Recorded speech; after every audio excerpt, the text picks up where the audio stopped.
Hey guys, this video I'm going to be focusing on how to show you how to make your own bubble letters.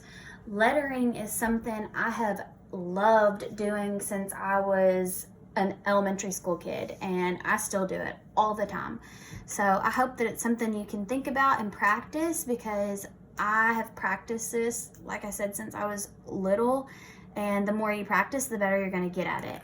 So I'm going to show you guys a few different methods on how to start making bubble letters. A lot of you already know how to make some bubble letters, but a lot of you, it's something that you've got to think about, and that's totally fine.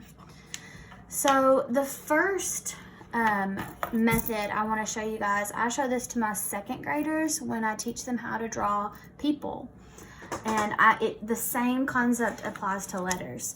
I'm just going to start with something I write all the time. And I mentioned in another video I said to you, or I made for you guys, was that whenever you see something all the time, it's easier to draw. And what do you write all the time, every day? Your name. So go ahead and start with your name. And when you write your name, draw the letters nice and neatly. It can be uppercase or lowercase, your choice, and spread them out. I mean, not like super spread across your page. It still needs to look like it's one word. So my first name is Chelsea. So this is how I teach my kids in second grade to draw their people. We start with a stick figure, but I hate stick figures. But this can also, like I mentioned, apply to letters. So what you want to think of the letters like is like the skeleton of a person. And what you're going to do is you're going to draw the body. So if I'm going to start with my C, what I want to do is I want to go around the outside edge. And I'm not going to stop there. I'm going to try to curve around the edges. And what I'm doing is I'm trying to close those lines into one shape. And I'm trying to make sure I stay, it's like there's a force field around the letter. And you're trying to draw that border around the edge. You don't want to get way far away or way too close. You want to stay the same distance around your letter all the way around. So if you were to trace it with a Sharpie or a pen or a crayon, and you were to erase your little skeleton letter, you would have your very first bubble letter. And you just want to keep going. So you carefully trace around the outside edge, you cap the far ends, but you're thinking of it as like this force field. You're creating this boundary around your letters. And you'll get better over time, and you'll be able to do it very quickly. But some letters are trickier than others. S's, C's, very easy. Lowercase e's, a little challenging, but you guys can handle it. You can do hard things. So what you'll notice after you trace,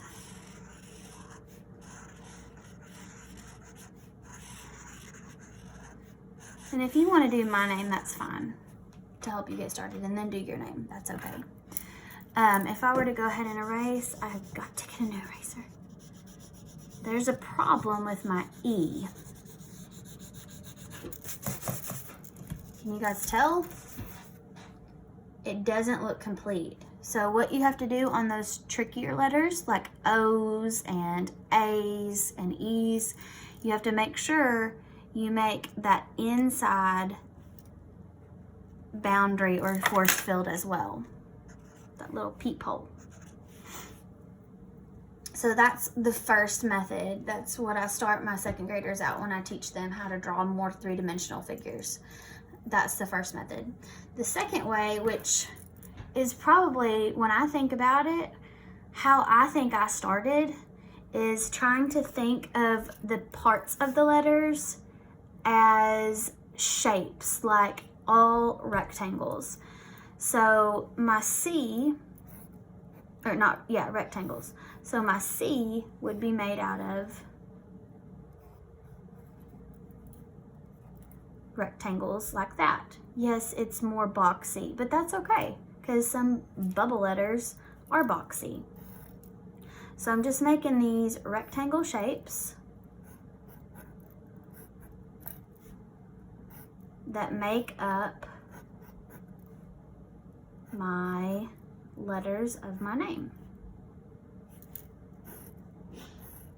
And I was actually trying to make that into a lowercase, but it looked really good as that uppercase. It was just small.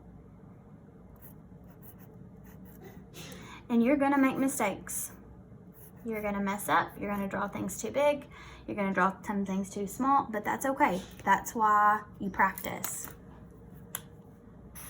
And when you're done, you only wanna trace those outside edges, unless you wanna show those inside. That's totally up to you, as that's your artist choice, and that's fine if that's what you wanna do. But if you're trying to make it look seamless, then you want to only do the outside edges and of course erase the insides. So those are 2 ways that you can do your bubble letters. The last way is just kind of free flowing and thinking about the letters that you have in your name. Just looking at them and trying to figure out how you would make those bubbly and fatter or thicker than just the one line.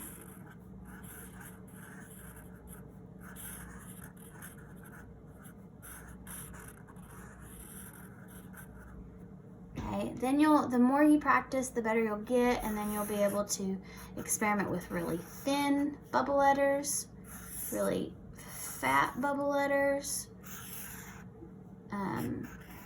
more boxy, and you can go even farther and start learning how to make them very three-dimensional, where they really pop out. You can start learning how to overlap them. But the more you practice and the more you just kind of play with it, the better you're gonna get. So those are the 3 ways that I recommend practicing your bubble letters. So good luck, guys.